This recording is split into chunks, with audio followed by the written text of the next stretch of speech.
कहें, कुछ बोले, कुछ लिखें, उससे पहले आपको कुछ आंकड़े बताते हैं। ये वो आंकड़े हैं जिन्हें देखकर आप कह उठेंगे मोदी हैं तो मुमकिन है।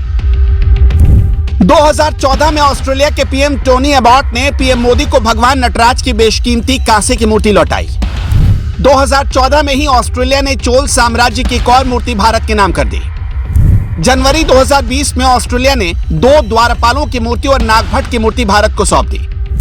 जुलाई 2021 में ऑस्ट्रेलिया की नेशनल गैलरी ने भारत को 14 कलाकृतियां लौटाई। स्कॉटलैंड ने भारत की 7 कलाकृतियों को लौटाया, जिसमें एक तलवार भी शामिल थी। इटली ने 10वीं सदी की अवलोकितेश्वर पद्मपाणि की मूर्ति भारतीय उच्चायोग को वापस कर दी। अमेरिका ने मोदी की यात्रा के दौरान 157 कलाकृतियों को भारत को वापस किया। कनाडा के पीएम मोदी को 900 साल पुरानी सैंडस्टोन की बनी पैरट लेडी की मूर्ति लौटाई। भारतीय उच्चायोग को यूके ने राम, सीता, लक्ष्मण और हनुमान की मूर्तियां लौटाई। सिंगापुर ने 2015 में देवी उमा परमेश्वरी की चोल साम्राज्य में बनी मूर्ति भारत सरकार को वापस कर दी। 2015 में ही जर्मनी ने देवी महिषमर्दनी की मूर्ति भारत को ससम्मान लौटा दिया। अब तक कुल मिलाकर 250 से ज्यादा चीजें भारत लौट चुकी हैं।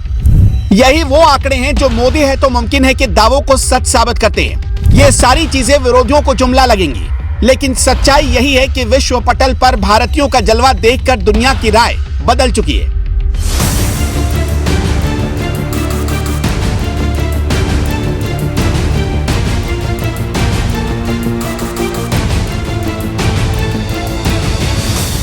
हम ये सब आंकड़े और ये अचीवमेंट इसलिए आपके समक्ष रख रहे हैं क्योंकि सबसे ताजा घटनाक्रम छत्रपति शिवाजी महाराज के उस बाघ नख को लेकर हुआ है। वही बाघ नख जिससे छत्रपति ने अफजल खान का पेट चिर दिया था।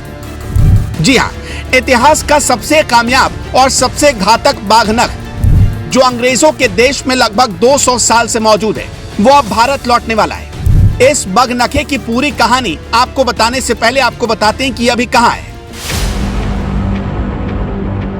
ये देखिए, ये कलेक्शन वैम नाम की एक आर्ट गैलरी की वेबसाइट है जो यूके बेस्ट है। इसी आर्ट गैलरी में शिवाजी के बाघ नख को रखने का दावा किया जाता है। इस बाघ नख में 4 नाखून हैं, साथ ही ये 2 उंगलियों में पहना जा सकता है। इस टाइगर क्लास के बारे में गैलरी ने जानकारी दी है कि यह 17वीं शताब्दी में बना। इसकी चौड़ाई 3.5 सेंटीमीटर और जबकि इसकी लंबाई 8.6 सेंटीमीटर लिखी गई है। ये बताया गया कि ये स्टील का बना है। इसके आर्टिस्ट और मेकर के बारे में जानकारी नहीं दी गई, जबकि इसके प्लेस और ओरिजिन के कॉलम में महाराष्ट्र लिखा गया है। इसके नीचे भी डिटेल दी गई जिसमें लिखा गया कि हथियार जेम्स ग्रैंड डफ से संबंधित है, जिनको 1818 में महाराष्ट्र के सतारा में रेजिडेंट यानी राजनीतिक एजेंट नियुक्त किया गया था। हथियार के साथ एक फिटेड केस भी है जिसे ग्रैंड डफ के स्कॉटलैंड लौटने के बाद बनाया गया था। इस केस पर लिखा है शिवजी का वाग्नक, जिससे उन्होंने मुगल जनरल अफजल खां को मौत के घाट उतारा था। यह हथियार बाद में जेम्स ग्रैंड डफ को दिया गया। यहाँ पर और भी कई जानकारियां लिखी हैं। इसी लेख में आगे लिखा है, हो सकता है 1818 में यह बगनखा अंतिम पेशवा बाजीराव द्वितीय ने इसे ग्रैंड डफ को सौंपा हो, क्योंकि तभी उन्होंने अंग्रेजों के सामने आत्मसमर्पण कर दिया था। लेकिन इसे ये सत्यापित नहीं किया जा सकता कि ये वही बगनखा है जिसका इस्तेमाल शिवाजी ने लगभग 160 साल पहले किया। ब्रिटिश म्यूजियम माने या ना माने, भारतीय और मराठा मानते कि ये वही बाघ नख है जिससे छत्रपति शिवाजी महाराज ने मुगल बादशाह को मौत के घाट उतारा।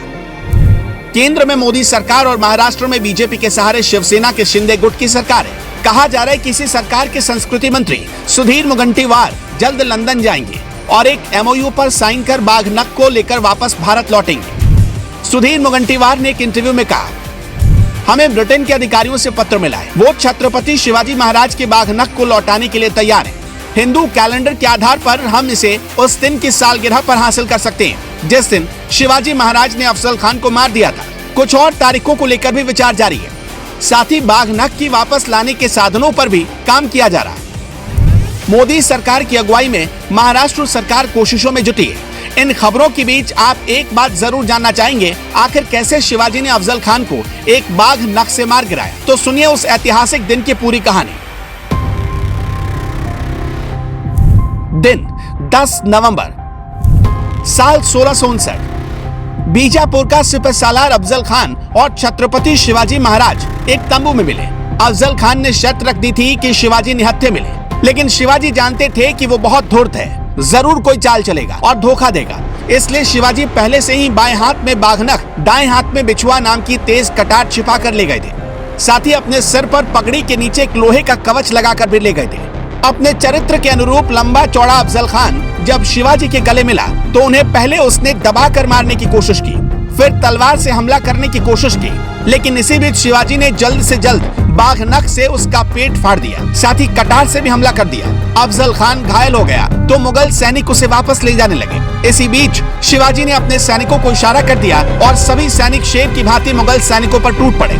कुछ ही मिनटों में अफजल खान और उसकी कायर सेना का खात्मा हो गया।